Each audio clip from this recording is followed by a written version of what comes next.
नमस्कार। आज हम जियो फाइनेंशियल सर्विसेज लिमिटेड यानी जियो फाइन पर थोड़ी गहराई से बात करेंगे। हमारे पास एक जानी मानी स्टॉक विश्लेषण वेबसाइट का डाटा है जो इसके प्रदर्शन और क्या कहते हैं मूल्यांकन को दिखाता है। आज की चर्चा का मकसद है इसकी मौजूदा स्थिति को समझना, इसके अलग अलग पहलू और बाजार का नज़रिया क्या है ये देखना। तो चलिए शुरू करते हैं। सबसे पहले ये कंपनी मतलब दिखने में नई है, पर इसकी शुरुआत असल में 1999 में हुई थी, रिलायंस स्ट्रेटेजिक इन्वेस्टमेंट्स के नाम से। हाँ बिल्कुल।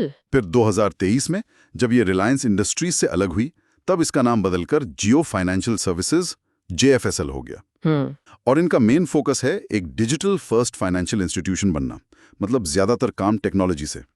अब जरा ताज़ा आंकड़ों को देखते हैं जो स्रोत से मिले हैं। ये 9 जुलाई 2025 तक के हैं। शेयर की कीमत है करीब 329.85 रुपए। हाल में थोड़ी सी बढ़त हुई है, प्लस 0.30%। मामूली सी।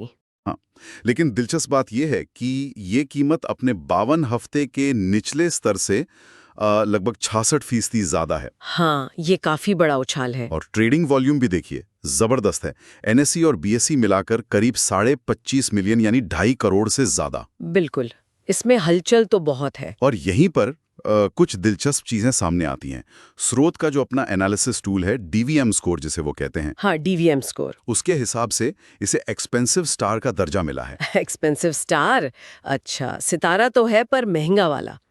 इसका क्या मतलब हुआ? हाँ, मतलब ये है कि स्टॉक में तेजी तो दिख रही है, मोमेंटम अच्छा है, मोमेंटम स्कोर 61.7 है, और कंपनी की जो वित्तीय ताकत है, ड्यूरेबिलिटी, वो भी ठीक ठाक है, 600। ओके।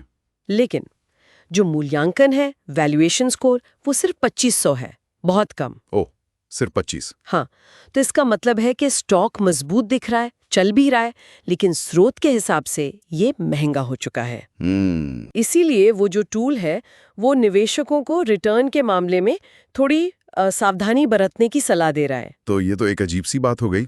एक तरफ मजबूती और तेजी, दूसरी तरफ महंगा मूल्यांकन और सावधानी की सलाह।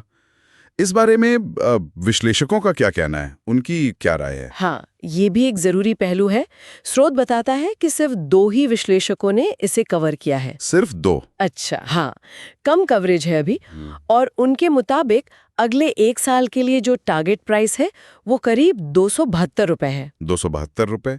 ये तो मौजूदा कीमत 330 रुपए के आसपास से काफी कम है, करीब 18% नीचे। बिल्कुल, यहीं पर विरोधाभास आता है। बाजार शेयर को ऊपर ले जा रहा है, वॉल्यूम अच्छा है, तकनीकी रूप से मजबूत दिख रहा है, लेकिन विश्लेषक कह रहे हैं कि ये शायद यहां से गिरेगा अल्पावधि में। हाँ, ये तो सोचने वाली बात है। 2 ही विश्लेषक हैं, शायद उतना वजन ना हो, लेकिन फिर भी ये फर्क क्यों?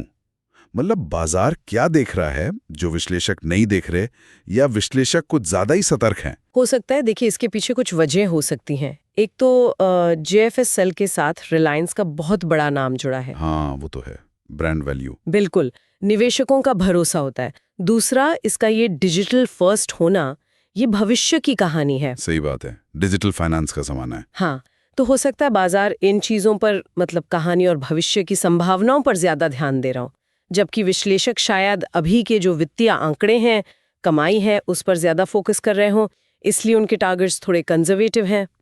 समझ गया। एक तरफ कहानी और उम्मीदें, दूसरी तरफ मौजूदा आंकड़े।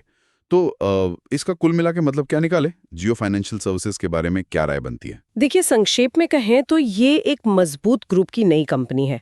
इसमें आगे बढ़ने की, विकास की काफी संभावना दिखती है, खासकर डिजिटल फाइनेंस के क्षेत्र में। रिलायंस का सपोर्ट और नेटवर्क इसमें मदद करेगा, जाहिर है। हाँ। लेकिन जैसा स्रोत के आंकड़े और विश्लेषकों का नजरिया दिखा रहा है, मौजूदा कीमत पे ये महंगा लग रहा है। यानी महंगा है? हाँ, महंगा है, और इसमें कुछ रिस्क भी है, खासकर वैल्यूएशन का रिस्क। तो अगर समेटें तो स्रोत के हिसाब से स्टॉक में मजबूती है, पर कीमत ज्यादा है, और विश्लेषक भी, कम से कम जो 2 हैं, वो थोड़ी सावधानी बरतने को कह रहे हैं। बिल्कुल सही कहा। मजबूती, महंगापन और सावधानी, ये 3 शब्द शायद जियो फाइन की मौजूदा कहानी को बयां करते हैं स्रोत के अनुसार। आज की इस बातचीत से एक दिलचस्प सवाल जरूर उठता है। किसी नई कंपनी, खासकर जो इतने बड़े ग्रुप से निकली हो, उसके मूल्यांकन में उसकी कहानी का, उसके नाम का और भविष्य की उम्मीदों का वजन कितना ज्यादा होता है? खास तौर पर तब जब शायद पारंपरिक वित्तीय पैमाने थोड़ी अलग तस्वीर दिखा रहे हों। ये सोचने वाली बात है कि बाजार कहानी को ज्यादा तवज्जो देता है या फिर सिर्फ नंबरों को। हाँ, ये क्लासिक डिबेट है, नैरेटिव वर्सेस नंबर्स।